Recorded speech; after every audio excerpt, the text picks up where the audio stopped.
अस्सलाम वालेकुम, कैसे हैं आप सब। तो आज हम बात करने जा रहे हैं एक्सरसाइज 1A के क्वेश्चन नंबर 10 की। तो मेरे पास ये बुक 1 है जिसको हम D1 भी बोलते हैं और आपको सामने स्क्रीन पर नज़र आ रहा है बुक 1 का कवर। और ये बुक 1 का कवर पे आप देख सकते हैं यहाँ पे लिखा हुआ है अपडेटेड 7th एडिशन।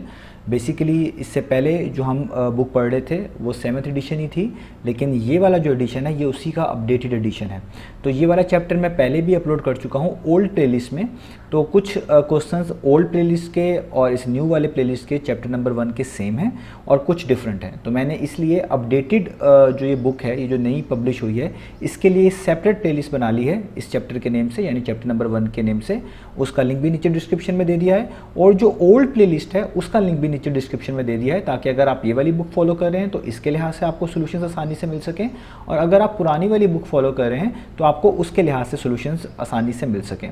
बाकी जो क्वेश्चंस इन दोनों एडिशंस में, यानी इस न्यू एडिशन में और पुराने वाले एडिशन में सेम है, मैं उसके लिए एक सेपरेट वीडियो इस प्लेलिस्ट के अंदर ही स्टार्ट में डाल दूंगा, ताकि आप उस वीडियो में देख लें कि कौन से क्वेश्चंस नई वाली वीडियो यानी नई वाले जो ये बुक है और पुरानी वाली जो बुक है उसमें सेम है और कौन से नए हैं। तो जो नए हैं उनको मैं सेपरेटली सॉल्व कर दूंगा न्यू वीडियोज़ में, जो सिमिलर हैं वो आप मेरी ओल्ड वाली प्लेलिस्ट जो है उसी में से उसको देख सकते हैं। तो आइए स्टार्ट कर लेते हैं क्वेश्चन नंबर 10 को।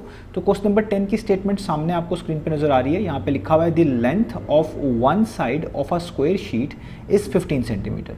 तो एक स्क्वायर शीट है, स्क्वायर शीट का मतलब है एक ऐसी शीट जो कि स्क्वायर शेप के अंदर है और उसकी एक साइड की जो लेंथ है वो 15 सेंटीमीटर है। तो क्वेश्चन बड़ा इजी है, आगे कहा जा रहा है find the area of the sheet. तो जस्ट इस शीट का एरिया फाइंड आउट करके दिखाएं। तो आइए स्टार्ट करते हैं। तो आपको सामने स्क्रीन पर क्वेश्चन भी नज़र आ रहा है। तो हमने सबसे पहले क्या करना है, हम एक स्क्वायर शीट बना लेते हैं रफ सी, ठीक है। लेट से इस तरह की मेरे पास एक स्क्वायर शीट है, लेट से इसको हम कहते हैं कि ये हमारे पास क्या है, एक स्क्वायर शीट, ठीक है।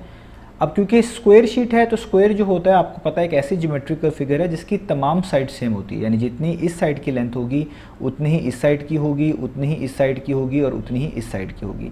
और उन्होंने खुद से ही एक साइड की लेंथ बताई हुई है 15 सेंटीमीटर। तो मैं किसी एक को भी यहाँ पे लिख सकता हूँ 15 सेंटीमीटर। अब इसका एरिया क्या होगा, इसका एरिया का मतलब है वो तमाम रीजन जो इन बाउंड्रीज के अंदर है, ये सारा का सारा इसका एरिया जो कि हमने फाइंड आउट करके दिखाना है। क्योंकि ये स्क्वायर शीट है तो आपको फॉर्मूला भी स्क्वायर के एरिया का ही यूज़ करना पड़ेगा इसका एरिया निकालने के लिए। अगर ये रेक्टेंगुलर शीट होती तो रेक्टेंगल का जो एरिया का फॉर्मूला आपको याद होगा वो यूज़ करना पड़ता। तो क्योंकि यहाँ पे स्क्वायर शीट है तो मैं यहाँ पे लिखूँगा area of a square sheet. वो किस तरह निकालूंगा, मैं फॉर्मूला यूज़ करूंगा एरिया ऑफ अ स्क्वायर का। तो एरिया ऑफ अ स्क्वायर का फॉर्मूला होता है लेंथ और उसके ऊपर पार क्या आती है 2। इसको कभी कभार ऐसे भी लिख सकते हैं लेंथ स्क्वायर एल स्क्वायर, ठीक है। क्योंकि सारी लेंथ एक जैसी ही होती हैं इसलिए आप किसी भी एक लेंथ का स्क्वायर ले लें तो वो उसका एरिया ही आ जाता है। अगर आप इसको लेंथ टाइम्स ब्रेड्थ करने का सोच रहे हैं तो उस तरह भी करेंगे तब भी इसका एरिया ही आ जाएगा। तो एरिया ऑफ स्क्वायर शीट का फॉर्मूला होता है लेंथ रेज़ टू पावर 2।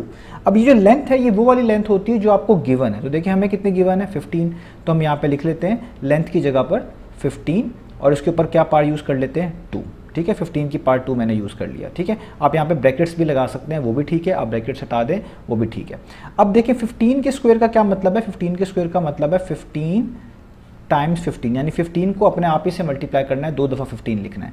अब यहाँ पे आप इसको मल्टीप्लाई कर लें तो देखिए मैं यहाँ पे लिख देता हूँ 15 टाइम्स 15, इसको मल्टीप्लाई करते हैं। वैसे आपको याद भी होना चाहिए ये एक परफेक्ट स्क्वायर नंबर है, लेकिन यहाँ पे मैं सारी कैलकुलेशंस करूँगा ताकि जो लोग को कैलकुलेटर अलाउ नहीं है उनके लिए चीज़ें आसान रहे। तो 5 टाइम्स कितना होता है 25, आपको मल्टीप्लिकेशन आती है, यहाँ पे 2 चला जाएगा। 5 1 टाइम्स 5 करेंगे, 5 में पावर 2 ऐड करेंगे तो 7 हो जाएगा, मल्टीप्लिकेशन का साइन। 1 5 टाइम्स 5 और अब इस 1 को इस 1 से 1 1 टाइम्स 1 अब ऐड कर देते हैं, 5 के नीचे तो कुछ नहीं है तो 5 ही आ जाएगा। अब 7 + 5 है तो 7 + 5 का क्या मतलब है, आपने ऐड करना है। तो 7 में जब आप 5 ऐड करेंगे तो आपके पास आ जाएगा ऑलमोस्ट 12, तो ये 12 आ जाएगा। यहाँ पे ऊपर 1 कैरी चला जाएगा और ये 1 और 1 मिलके कितने हो जाएंगे 2, तो आपके पास आ जाएगा 225। तो हमारे पास आंसर क्या आ गया इसका 225। और क्योंकि ये एरिया है तो यहाँ पे जो डायमेंशंस हैं, जो हमें यूनिट्स हैं वो गिवन है सेंटीमीटर्स में, तो इसलिए आप एरिया को यहाँ पे लिखेंगे स्क्वायर सेंटीमीटर में, या आप इसको ऐसे पढ़ सकते हैं सेंटीमीटर स्क्वायर। तो ये आपने याद रखना है यूनिट का। तो ये अगर आप नहीं मेंशन करेंगे तो डिडक्शन हो सकती है मार्क्स की। तो अगर मीटर्स में होता तो मीटर स्क्वायर मेंशन करते हैं। तो ये हो गया हमारे पास इस वाले क्वेश्चन का आंसर। तो हमारा आंसर आ गया 225 सेंटीमीटर स्क्वायर।